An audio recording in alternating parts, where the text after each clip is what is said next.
Bismillahirrahmanirrahim. Assalamualaikum warahmatullahi wabarakatuh. Alhamdulillah pada siang hari ini kita bertemu kembali pada podcast Penais Jawa DKI Jakarta. Alhamdulillah pada siang ini sudah kedatangan narasumber yang luar biasa hadir dari Penyuluh Pasar Rebo. Assalamualaikum Ustazah. Waalaikumsalam warahmatullahi wabarakatuh. Telah hadir di tengah-tengah kita narasumber Ustazah Nur Sukma Herlina SAG MSOS. Beliau adalah koordinator penyuluh agama Pasar Rebo dan beliau sudah menikah. Menikahnya sudah 22 tahun ya Ustazah. Alhamdulillah luar biasa sekali. Dikaruniai 2 anak, laki-laki dan perempuan. Narasumber kita kali ini tinggal di Pondok Baru 5 Cijantung. Baiklah, pemirsa Penais Jawa DKI Jakarta, hari ini kita mengangkat tema bangunan keluarga sakinah yang terhindar dari pelakor dan pebinor. Terima kasih nih hari ini dia sepertinya luar biasa sekali temanya. Cuma nih Ustazah maaf, pelakor dan pebinor itu apa sih Ustazah? Ya.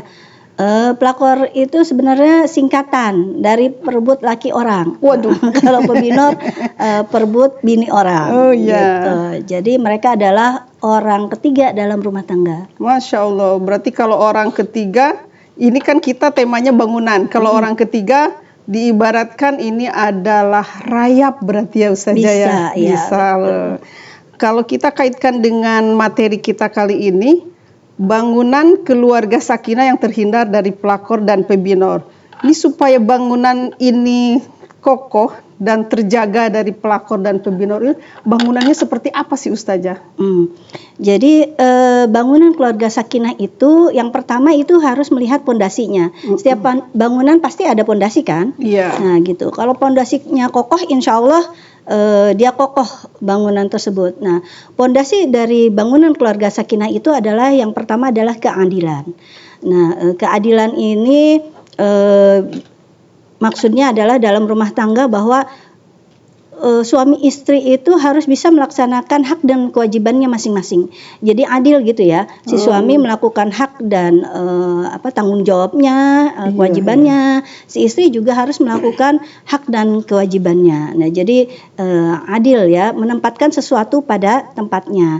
Si istri mendapatkan porsinya sebagai istri, si suami juga menempati porsinya sebagai suami. Jadi itu adanya keadilan.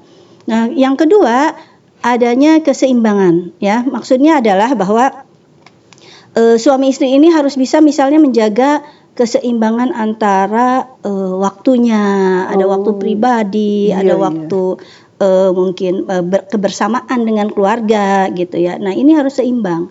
Termasuk misalnya rohaninya dengan fisiknya juga kan harus seimbang gitu ya. Jangan hanya misalnya suami istri itu terus mengejar misalnya materi gitu ya, tanpa kemudian menyeimbangkan kebutuhan jiwanya, kebutuhan pikirannya misalnya ya, yang harus juga diberikan makanan ya. Misalnya kalau jiwa itu berarti dia butuh siraman rohani ya, seperti itu ya, apalagi ya, dalam keluarga ya. Nah, jadi butuh itu, jangan hanya sekedar mengejar materi aja gitu sehingga nggak seimbang hal-hal yang lain ya. Kan kalau namanya pondasi terus dia itu nggak seimbang berarti kan miring ya. Nah, kalau yang namanya miring, jangankan bangunannya ya, mungkin atapnya aja, gentengnya aja bisa merosot, roboh gitu ya. Nah, apalagi mungkin bangunannya lama-lama akan rusak kalau bangunannya itu miring gara-gara pondasinya yang tidak seimbang. Makanya pondasi itu harus seimbang ya. Bagaimana misalnya suami istri saling menutup aib gitu ya. Jadi harus ada keseimbangan antara suami istri. Harus menjaga keseimbangan ini agar rumah tangga itu tetap berjalan dengan baik. Terus yang ketiga yaitu kesalingan ya. Jadi ya tadi saling mendukung ya, saling percaya ya, saling perhatian mungkin ya. Jadi nggak bisa tuh si istri doang yang misalnya minta perhatian, si suami nggak dapat perhatian gitu ya. Jadi semuanya harus saling, misalnya apa, untuk pelaksanaan apa rumah tangga aja misalnya harus saling membantu ya, harus saling apa tuh namanya, bekerja sama ya, jangan sama-sama bekerja tapi bekerja sama ya. Jadi saling bekerja sama, saling membantu, ada rasa kepercayaan, saling jujur kayak gitu. Nggak bisa satu pihak aja yang jujur, pihak yang lain enggak gitu ya. Yang satu misalnya berlaku baik, yang satu lagi nggak mau berlaku baik, itu dari pondasinya aja, dari awal-awal pernikahan bisa bahaya ya kalau pondasinya itu nggak mantap gitu. Jadi tadi pondasinya itu ada 3, yaitu keadilan, Seimbangan dan kesalingan. Iya. Kemudian yang namanya bangunan, selain pondasi ada yang namanya pilar. Nah, pilar bangunan keluarga sakinah itu ada 5. Nah, yang pertama itu jawas. Jawas itu maksudnya suami dan istri itu kan. Iya. Jadi nggak mungkin rumah tangga sendirian gitu ya. Maksudnya rumah tangganya harus ada suami dan istri. Ya. Dan yang kedua adanya misakon golizo. Maksudnya misakon golizo itu adalah perjanjian yang kokoh. Ya, karena kita itu ketika kita akad nikah, kita itu berjanji nggak cuma dari antara si suami dan istri, tapi juga kepada wali gitu kan, juga kepada Allah. Ya, karena disaksikan oleh Allah akad nikah itu gitu ya, ada perjanjian yang kokoh di situ. Jadi harus kuat dalam memegang komitmen masing-masing antara suami dan istri. Jadi, pilar ini harus dijaga ya, komitmen ini harus dijaga karena dia merupakan pilar dari bangunan keluarga sakinah. Terus yang ketiga adalah muasyarah bil ma'ruf. Ya, muasyarah bil ma'ruf ini adalah maksudnya kita bergaul dengan baik antara suami dan istri. Kalau yang namanya rumah tangga ya, misalnya tidak ada pergaulan yang baik ya, kurang komunikasi ya, atau mungkin ada KDRT, nah itu akan melukai salah satu pihak ya, sehingga kalau sudah ada yang merasa tidak nyaman dalam rumah tangga ya, mungkin aja kan ada pihak-pihak ketiga ya tadi itu, pelakor dan pebinor ini kemudian masuk ke dalam rumah tangga ya, rayap-rayap ini mulai menyusup, merusak bangunan rumah tangga gitu. Karena tadi adanya mungkin suami kurang perhatian pada istri, atau misalnya dia melakukan KDRT ya, atau itu kan kekerasan fisik ya, bisa juga kekerasan verbal ya, misalnya si istri mungkin yang mengatakan gimana sih, kamu itu kurang ganteng, atau duitnya kurang gitu ya, atau apa gitu ya, kekurangan suami dibongkar misalnya gitu, apalagi di hadapan orang, itu kan itu udah malu ya, buka aib berarti ya, dan itu bisa menyakiti hati pasangan kita gitu ya. Nah ini sehingga dia merasa nggak nyaman, sedangkan mungkin aja kan di kantor ada temennya yang dia ya, gimana sih kita kalau datang ke kantor pasti dandan dulu ya, wangi kali ya. Nah di kantor datang dandan wangi, temennya kamu cantik nih, wangi gitu ya. Nah itu kan rasa gitu, perhatian itu nggak didapat dari si suami ya. Memang di rumah juga yang kayaknya kalau kita mau cuci piring nggak mungkin kita dandan ya.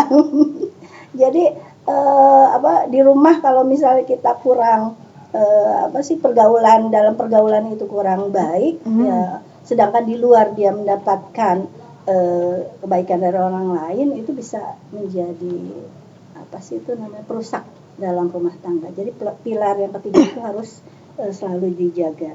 Kemudian yang keempat adalah musyawarah ya. Jadi yang namanya rumah tangga itu kan pasti ada aja ya masalah-masalah. Nah, untuk bisa memecahkan masalah ini sebaiknya dimusyawarahkan ya, antara si suami dan istri. Istri. Jangan misalnya si suami mentang-mentang dia kepala keluarga, ngambil keputusan sendiri gitu ya. Padahal dia bisa musyawarahkan itu, mana tahu kan istrinya juga ada keputusan yang lain. Misal dalam masalah keuangan, mentang-mentang misalnya si suami pegang uang gitu ya. Nah kemudian dia menggunakan uang itu dengan semaunya dia, beli mobil gitu. Padahal ternyata si istri itu memikirkan hal lain, misalnya kalau perempuan mah ya mikirin misalnya nanti anak saya nih sebentar lagi, setahun lagi udah keluar SMA nih, butuh uang untuk bayar biaya sekolah, biaya kuliah gitu. Iya, Sekarang betul. kata itu kan naik katanya lumayan. gitu kan. Nah kalau duitnya nggak ada, seharusnya itu dimusyawarahkan gitu ya. Jadi bisa ini mana dulu nih yang lebih utama, mana yang lebih dibutuhkan, itu bisa dimusyawarahkan gitu kan ya. Jadi jangan mentang-mentang ambil keputusan sendiri gitu seperti itu. Begitu juga dengan istri, ketika ada masalah sebaiknya dimusyawarahkan juga dengan suami. Karena kan suami itu nanti akan bertanggung jawab ya kan terhadap hal-hal yang ada di rumah tangga. Misalnya si istri jangan misalnya main ikut arisan aja gitu kan, atau misalnya jangan dia ikut pinjaman online gitu, suami tahu gitu kan ya, bahaya pinjaman online ya. Jadi semuanya harus dimusyawarahkan. Betul. Ya, itu pilar yang keempat ya. Nah yang kelima adalah tarodin ya. Tarodin itu maksudnya saling ridho. Jadi antara suami dan istri ini harus saling ridho, karena yang namanya rumah tangga ya, kita misalnya nikah umur 28 tahun istrinya, suami misalnya usia 30 tahun. Nah coba bayangkan si suami itu sudah dididik oleh keluarganya 30 tahun di keluarganya, dengan mungkin kebiasaan ya, tingkah perilakunya gitu kan. Kadang-kadang kan beda suku aja, beda ngomongnya dia kadang berbeda gaya. Misalnya orang Sunda sama orang Batak kan pasti beda gitu ya. Itu baru gaya bicara gitu ya. Belum lagi dengan hal yang lain-lain gitu. Jadi kalau misalnya enggak ada rasa saling ridho gitu ya, maksudnya bahwa kita masing-masing memiliki kelebihan dan kekurangan, itu akan sulit untuk menjaga bangunan ini tetap kokoh gitu. Jadi harus saling ridho. Suami udah dibentuk oleh orang tuanya, bayangin 30 tahun dia dibentuk, mungkin latar belakang pendidikan juga berbeda dengan kita, betul. Sukunya berbeda gitu ya. Nah kemudian dia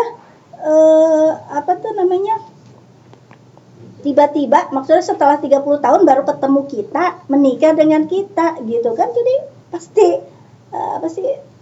harus saling ridho gitu. Pasti ada hal-hal yang kelebihan dan kekurangan dari pasangan kita. Nah setelah 5 pilar itu, nah dalam bangunan pasti ada yang namanya atap. Nah, atapnya itu adalah kemaslahatan. Jadi rumah tangga itu harus bisa memberikan maslahat ya, tidak hanya untuk dirinya sendiri, misalnya ya kebutuhannya terpenuhi, mungkin ya fitrahnya terpenuhi, tapi juga harus bisa memberikan maslahat kepada keluarganya, kepada orang atau lingkungan sekitar ya, atau masyarakat pada umumnya. Jadi kalau pondasi dan pilar ini juga, atap ini bisa dibangun dengan baik, insya Allah bangunan itu akan kokoh. Luar biasa sekali. Berarti dalam satu bangunan, kalau misalnya biar terhindar dari rayap itu tadi saja, harus kokoh dari pondasi, harus kokoh dari pilar, harus atapnya juga memayungi. Berarti begitu ya Ustazah, luar biasa. Nah ini kan sekarang ini marak nih kasus-kasus yang perselingkuhan, yang kesananya menjadi suami bunuh istri, istri bunuh suami. Nah itu tuh yang nggak kokohnya di mana nih Ustazah? Bisa jadi mulai dari pondasinya yang harus kita koreksi. Ya, bisa jadi mungkin pondasinya nggak ada rasa kesalingan, misalnya saling percaya gitu Iya. kan ya. Sehingga kalau nggak ada saling percaya kan dalam rumah tangga kemudian ada rasa cemburu dan sebagainya gitu. Nah itu bisa merusak rumah tangga gitu ya, sehingga terjadi perselingkuhan, namanya kurang percaya gitu ya. Nggak ada kesalingan tadi ya, saling menjaga, saling pengertian gitu, hanya satu pihak aja yang merasa nyaman, pihak lain enggak gitu kan. Nah itu mudah dimasuki tadi itu lakor dan pebinor itu yang jadi rayap gitu Masya ya. Allah. Nah, sehingga akhirnya terjadi perselingkuhan, ada rasa cemburu dan sebagainya, terjadilah sesuatu yang merusak bangunan itu, yang bisa menyebabkan bangunan itu bahkan roboh ya, porak-poranda. Ya banyak terjadi memang dari saat ini karena pondasinya yang kurang kuat, mungkin pilarnya juga kurang kokoh, Bisa jadi begitu. atapnya kurang memayungi. Baik, luar biasa sekali Ustazah untuk hari ini tema kita bagaimana rumah tangga kita terhindar dari para rayap-rayap supaya bangunan ini kita perkuat dari pondasi, perkuat dari pilar, perkuat dari atap biar nanti si pelakor dan pebinor tidak masuk nih ke bangunan kita. Baik, terima kasih Ustazah untuk materinya kali ini. Mudah-mudahan menjadi pencerahan buat para khususnya kita, baik pengantin baru atau yang sudah lama, untuk memperkokoh bagaimana rumah tangga ini bertahan sampai akhir hayat kita.